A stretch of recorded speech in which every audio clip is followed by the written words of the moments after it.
चक्रवर्ती सम्राट महाराज भर्तृहरि जब युवावस्था को प्राप्त हुए तो युवावस्था में सबके हृदय में भोगाकर्षण होता है, सबको अच्छा लगता है। सुंदर पति हो, सुंदर पत्नी हो, सुंदर महल हो, खूब भोग सामग्री हो, हमारी आज्ञा पालन करने वाले सेवक हो, आदि आदि। जितना तुम सोच सकते हो उससे बहुत अधिक महाराज भर्तृहरि जी के पास था, क्योंकि चक्रवर्ती उसे ही कहते हैं। भूमंडल में एक छत्र राज, जहां से सूर्य उदय होता है और जहां सूर्य अस्ताचल को जाते हैं वहां तक उनका एक छत्र स्वामित्व। छोटे भाई विक्रमादित्य महान बलशाली, महान बुद्धिमान, कुछ कमी नहीं। भर्तृहरि जी के हृदय में स्त्री के प्रति आकर्षण पैदा हुआ, सर्वसामर्थ्यशाली थे, आदेश किया। कई बार सुनाया है, पर ये बार बार सुनकर कम से कम समझ में तो आ जाए। विश्व की सबसे सुंदर राजकुमारी को हमारे पास पत्नी के रूप में वर्ण करने के लिए लाया जाए। कौन नहीं चाहेगा ऐसे सम्राट, ऐसे सुंदर वैभवशाली राजा को अपना पति बनाना। एक पिंगला नाम की बहुत सुंदरी युवती को वर्ण किया भर्तृहरि जी ने, और मन में विचारा कि आखिरकार भोगों में क्या सुख, इसके लिए मुझे एकांत चाहिए। विक्रमादित्य से कहा, आप राज्य शासन को संभालिए जब तक हम अनुभव नहीं कर लेते। महल में किसी भी तरह की राज दरबार की बात लेकर कोई ना आवे, मुझे स्वतंत्र छोड़ दिया जाए। राजाज्ञा, संपूर्ण भोगों की बाहुल्यता महल में। क्या कभी आग में धीरे धीरे घी डालने से आग शांत होती है क्या? ऐसे ही भोगों को भोगने से कभी कामाग्नि शांत थोड़ी होती है, और भड़कती है। अगर सुख हो तो विश्राम मिल जाए। एक दिन पिंगला काफी समय व्यतीत होने के बाद वो अपने महल की पीछे खिड़की से झांक रही थी। पीछे अश्वशाला थी, वहां घोड़ों की रक्षा और सेवा कराने वाला अश्वपति अपने सेवकों के द्वारा घोड़ों की देख रेख, उनकी सेवा कराता था। बहुत ही हष्ट पुष्ट जवान। पिंगला देखकर आसक्त हो गई, एकांत में मिलने लगी। जब महाराज विश्राम को होते तो एकांत में मिलने लगी। गुप्तचरों के द्वारा यह बात जब विक्रमादित्य को पता चली तो बहुत अंदर से पीड़ित हुए कि क्या करूं, अगर मैं कुछ कहता हूं तो कहीं संशय न कर लिया जाए, अगर कहता नहीं हूं तो ये राजा के प्रति बहुत ही बड़ा विश्वासघात हो रहा है, और वो मेरे भ्राता हैं, मैं ऐसा सह नहीं सकता। एकांत में मिलने की प्रार्थना की। बहुत प्रवीण थी पिंगला, समझ गई। महाराज ने कहा, आज मेरा भाई मेरे से मिलना चाहता है, पता नहीं क्या समस्या है। उनका मुझे पता है, जाइए पहले आप पूछ कर आइए।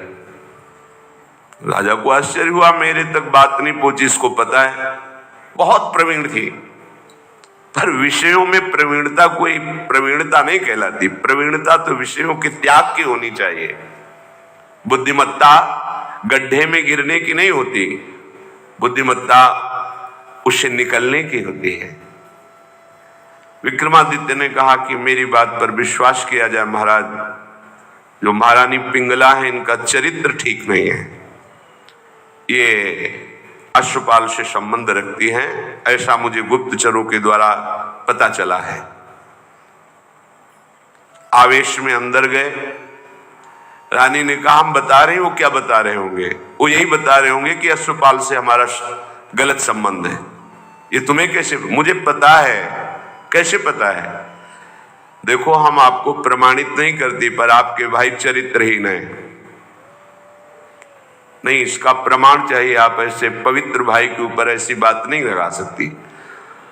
तो धन दे करके किसी राज सैनिक को अपने अनुकूल करके किसी एक सदगृहस्थ परिवार को इस बात पे राजी किया कि तुम सभा में कहो कि हमारे बहू को ये राजपद पर होने पर गलत दृष्टि रखते हैं, गलत आचरण करते हैं, नहीं तो तुम्हारे पूरे परिवार को मरवा दूंगी। ओ, महारानी पद में है, अगर ऐसा बोला तो सब सुख सुविधाएं आपको दे देंगी। वो बेचारा राज भय के कारण ऐसा ही बोला। महाराज की आसक्ति थी पिंगला में, भर्तरी जी की। उन्होंने बिना कुछ विचारे पिंगला की सलाह से और वो प्रमाण सदगृहस्थ जो बोला उससे उन्होंने विक्रमादित्य का राज निष्कासन आदेश कर इन्हें राज्य से बाहर कर दिया जाए, कभी हमारे सामने ना आए, हमारा ऐसा धर्महीन भाई नहीं हो सकता। विक्रमादित्य ने समझाने की कोशिश की लेकिन उनको समझ में नहीं आया। अब तो स्वतंत्रता, लेकिन जो धर्म युक्त होता है भगवान उसकी रक्षा करते हैं। एक ब्राह्मण तपस्या कर रहा था धन लाभ के लिए। देवराज इंद्र प्रकट हुए और उन्होंने कहा कि ये लो अमृत फल, और अंतर्ध्यान हो गए। ब्राह्मण ने कहा वैसे ही दरिद्र हूं, भूखे मर रहा हूं, अमर होके क्या करूंगा, मुझे तो धन चाहिए था। तो चलो विचार आया भगवत प्रेरणा से कि ये फल हम महाराज भर्तरी जी को दे देते हैं। अगर धर्मात्मा राजा बहुत काल तक अमर रहेगा तो प्रजा सुखी रहेगी। राज दरबार में तपस्वी ब्राह्मणों के लिए कहीं कोई रोक टोक नहीं थी। वो गए महल में मिलने की आकांक्षा की, तुरंत आदर सहित महाराज भर्तरी उपस्थित हुए। आज्ञा कीजिए। और उनका हमने तपस्या की थी धन प्राप्ति के लिए, पर मिला ये मुझे अमृत फल, क्या करूंगा अमर होकर, वैसे ही गरीब हूं। हमारी इच्छा है कि आप जैसे धर्मात्मा राजा यदि अमर रहेंगे तो प्रजा का पुत्रवत पालन करेंगे, और मुझे धन चाहिए तो आप धन दिला दीजिए और ये अमर फल ले लीजिए। अविश्वास की कोई गुंजाइश नहीं थी क्योंकि तपस्वी ब्राह्मण थे। महाराज भर्तरी ने आदेश किया जितना ये धन चाहे इनको दे दिया जाए। अमर फल लेकर एकांत में विचार किया कि मेरा संपूर्ण मन तो पिंगला में लगा हुआ है, मैं अमर होकर क्या करूंगा। यदि पिंगला अमर हो जाए तो जब तक जीवित रहूंगा ये हमारे साथ रहेगी। पिंगला को बुलाया और कहा महारानी ये फल खा लीजिए, हमारे देश के ब्राह्मण की तपस्या से ये अमर फल मिला है, इससे तुम मरोगी नहीं, अमर हो जाओगी। उनका आपको पता है कि अमर फल ऐसे नहीं पाया जाता, स्नान आदि करके देवार्चन करके हम पालेंगे, दे दीजिए। ले लिया। पिंगला ने विचार किया कि अगर मेरा मित्र अश्वपाल अमर हो जाए तो फिर हमारा मिलन होता रहेगा। एकांत में जब अश्वपाल मिला तो उसको अमर फल दे दिया कि तुम पालो इसे। उसने भी कहा हम पालेंगे, लेके चला गया। और उसकी परम आसक्ति थी महाराज के दरबार की नर्तकी वैश्या से। नवयुवती अत्यंत सुंदर।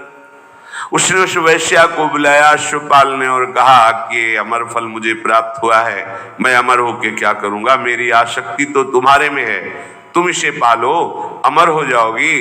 तो जब तक मैं जीवित रहूंगा तुम्हें देखता रहूंगा, तुमसे मिलता रहूंगा। वैश्या ने फल ले लिया। वैश्या ने विचार किया मैं जिस दरबार की नर्तकी हूं तो अमर होकर क्या करूंगी, नाचते ही तो रहूंगी। अगर मेरा महाराज अमर रहे तो अच्छा रहेगा।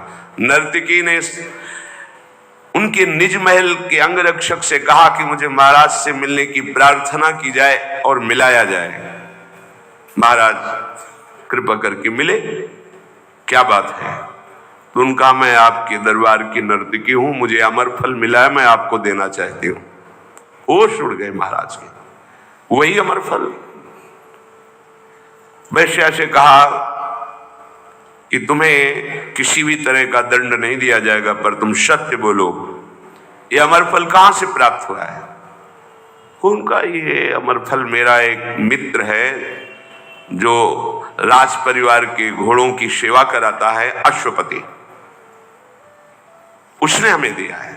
और वो महल के पीछे ही था अश्वशाला। महाराज समझ गए। उसको बुलाया अश्वपति को और कहा भाई वैसे तो खड़े खड़े हम तुम्हारे सैकड़ों टुकड़े करवा सकते हैं, पर हम तुम्हें क्षमा करते हैं यदि तुम हमें सच्ची बात बता दोगे कि तुम्हें अमर फल कहां से प्राप्त हुआ है। डरते हुए भयभीत होकर उसने कहा महारानी पिंगला ने दिया है। होश हो गए। ओहो, मुझ चक्रवर्ती सम्राट से ये तृप्त नहीं है, अश्वपाल से आसक्ति, अश्वपाल महारानी पिंगला से आसक्त नहीं है, वैश्या से। धिक्कार है इस काम को। सभा में कलम पधार रहे ऐसी घोषणा कर दी जाए और गुप्तचरों को भेजा कि विक्रमादित्य जहां भी किसी भी जंगल में कहीं भी खोज कर लाए जाए, हम उनसे क्षमा याचना करेंगे, वो मेरे भाई हैं, मेरे से गलती हो गई। गुप्तचरों को पहले से ही पता था कि वो कहां हैं। विक्रमादित्य को भी बुलाया गया सभा में। भर्तृहरि जी पहुंचे और कहा पिंगला को उपस्थित किया जाए। राज आज्ञा, तुरंत पिंगला जी को उपस्थित किया गया। बोले मेरे देश के ब्राह्मणों की तपस्या का फल संपूर्ण प्रजा और राज्यसभा देखे। मैं अपनी तलवार से रानी का गला काटूंगा पर वो मरेगी नहीं, क्योंकि इसने अमृत फल खाया है। और तलवार खींचा, जे ही प्रहार कर वो चीख पड़ी, नहीं महाराज रुकिए। क्यों? तुम्हें संशय है? अमृत फल मिथ्या नहीं हो सकता। उनका मैंने पाया नहीं। क्या किया? अश्वपाल को दे दिया, क्योंकि मेरी आसक्ति अश्वपाल से। कुछ न किसी से फिर नहीं बोले। राज मुकुट सिंहासन पर रखकर और कहा विक्रमादित्य तुम इसका पालन करना, मैं ऐसे निकृष्ट संसार का आश्रय नहीं लूंगा। धिक्कार है। कैसा ये काम है जो मुझ चक्रवर्ती सम्राट से ये पिंगला तृप्ति का अनुभव नहीं कर पाई, विश्राम नहीं मान पाई।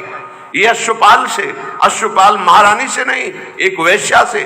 धिक्कार इस काम की वृत्ति को, धिक्कार इस झूठे संसार के प्यार को। और घोर वैराग्य में जीवन व्यतीत किया और भगवान शंकर का साक्षात्कार करके ये वरदान मांगा कि कभी मुझे सम्मान से भिक्षा भी न मिले, क्योंकि ये सम्मान ही संसार के राग को पुष्ट करता है।